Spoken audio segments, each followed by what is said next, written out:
Tuhan nak kasih ke kolam ikan, tidak pernah kita kasih makan, panen tiap hari loh. Masa masih mau dikotori begitu, Baru Mungkin chat. bisa diceritakan Kak, kegiatan di Dego-Dego saat ini. Apa nama kegiatannya, kemudian bergerak di bidang apa saja?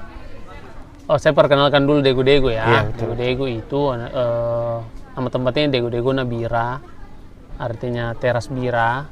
Kenapa dikasih Dego-Dego? Karena kami menganggap bahwa kalau bira dibaratkan rumah di sini terasnya, Kak. Terus konsep yang kita bikin di Dego-Dego itu konsepnya edutourism dan ekoturism, Kak. Jadi tidak semata kayak fokus ke profit oriented begitu, harus ada impact ke lingkungan dan masyarakat sekitar. Kalau kegiatan-kegiatan di sini sebenarnya cukup banyak. Kalau misalnya yang per hari kebetulan ini Kakak hadir, dari Senin sampai Jumat itu kita ada kelas bahasa Inggris untuk anak-anak sekitar, mulai dari kelas anak-anak SD, anak-anak SMP, anak-anak SMA, dan ada juga yang umum yang misalnya mau jadi pelaut begitu, tapi biasa kelasnya mereka itu kelas malam, Kak. Tapi selain kita kampanyekan soal bahasa Inggris, kita juga yang kampanyekan soal untuk pentingnya menjaga lingkungan. Jadi kita selalu sampaikan ke teman-teman, ke masyarakat bahwa denda kayak di Dego-Dego itu 500.000 kalau buang sampah plastik ke laut.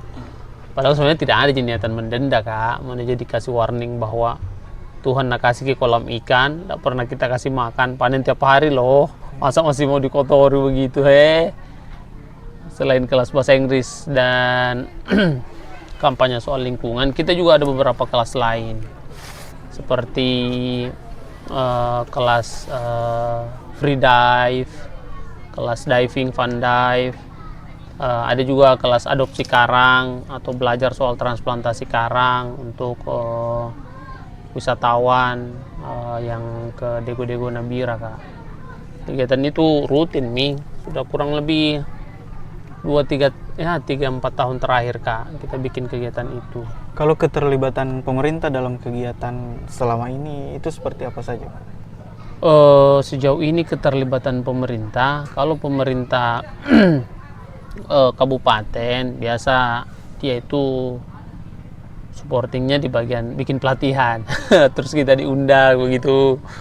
Tapi kalau pemerintah provinsi, dalam hal ini kadang CDK, cabang dinas lingkungan, cabang dinas kelautan, dia kadang bantu supporting khususnya di penyediaan media tanam seperti misalnya spider begitu, kadang kita dibantu juga, Kak. Tapi ya untuk maintenance, untuk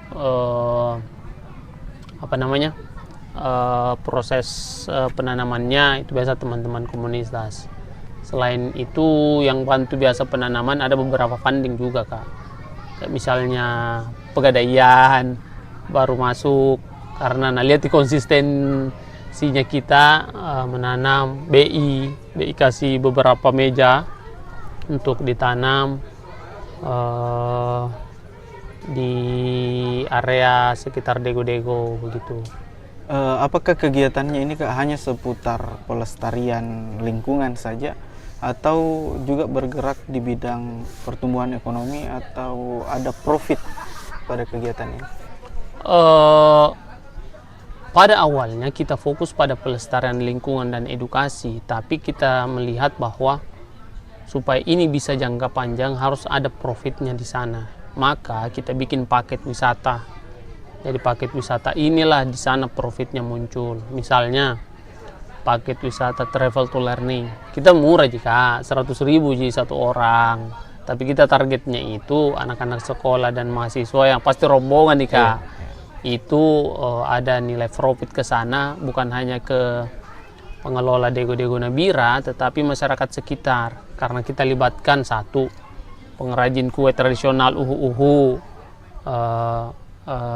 pembuatan sarung, ada juga. Terus pemandu ada kita panggil juga beberapa anak-anak sekitar, anak muda sekitar bantu yang memandu, ya mandu ke pembuatan pinisi dan lokasi-lokasi lain. Itu ada nilai ekonomi buat masyarakat. Ada juga untuk yang paket khusus, misalnya yang dari travel dari Amerika kemarin, namanya Travel Dragon, itu sudah langganan 3 tahun. Dia memang fokus datang itu menanam adopsi karang, Kak. Jadi mereka membayar kadang satu spider 500.000. Kemudian kita berkewajiban itu mereportkan atau melaporkan perkembangan anakannya. Tuh kemudian mereka ada name tag-nya, Kak. Jadi anakan ini ya punya. Terus kita laporkan, saat ini anakannya sementara dibersihkan. Setelah 6 bulan ada pertumbuhan 2 cm misalnya. Jadi kita selalu laporkan via Instagram, kadang via WhatsApp begitu buat yang mengadopsi karang, Kak. Selain itu ya kita bikin komunitas. Komunitas inilah yang membuat paket-paket baru lagi. Misalnya paket snorkeling di Dego-Dego 200.000 per orang, snorkeling di kadang lagi misalnya lagi sedang ombak Dego-Dego, bukakan paket di Liukang, di Pulau Kambing. Jadi ada opsi-opsi lain. Jadi teman-teman bisa bikin paket itu sepanjang tahun. Dari sana juga alhamdulillah teman-teman bisa menghasilkan profit seperti Nadir, Hakim, Nidar sebelum ada sedikit insiden begitu. Kalau harapannya ke depan, Kak, untuk pemerintah daerah, supportnya ke kegiatan ini mungkin bisa dalam hal yang seperti apa? Satu tentu harapannya kita ke depan itu Dego-Dego bisa menjadi pusat learning center dengan konsep wisata itu. Jadi edutourism itu kita menjadi pusat learning center di Bulukumba, baik mengenai karang, baik mengenai budaya, baik mengenai atraksi kegiatan. Karena setiap tahun juga selain misalnya karang, kita juga pelepasan tukik di Pantai Marumasa. Selain itu ya tentu aksesibilitas ya. Ya, Jalan pasti, terutama juga air begitu, karena kan kita di Bira Darubia kalau bicara soal air ya begitulah situasinya, dan itu sudah bertahun-tahun dan sudah menjadi ya hal biasa begitu. Kekurangan airnya, kita harus beli mahal untuk air, padahal air bumi dan segala isinya itu dikelola oleh negara dan dimanfaatkan sebesar-besarnya untuk untuk elit politik, Kak. Bercanda, Kak. Siap. Makasih banyak, Kak. Oke, thank you.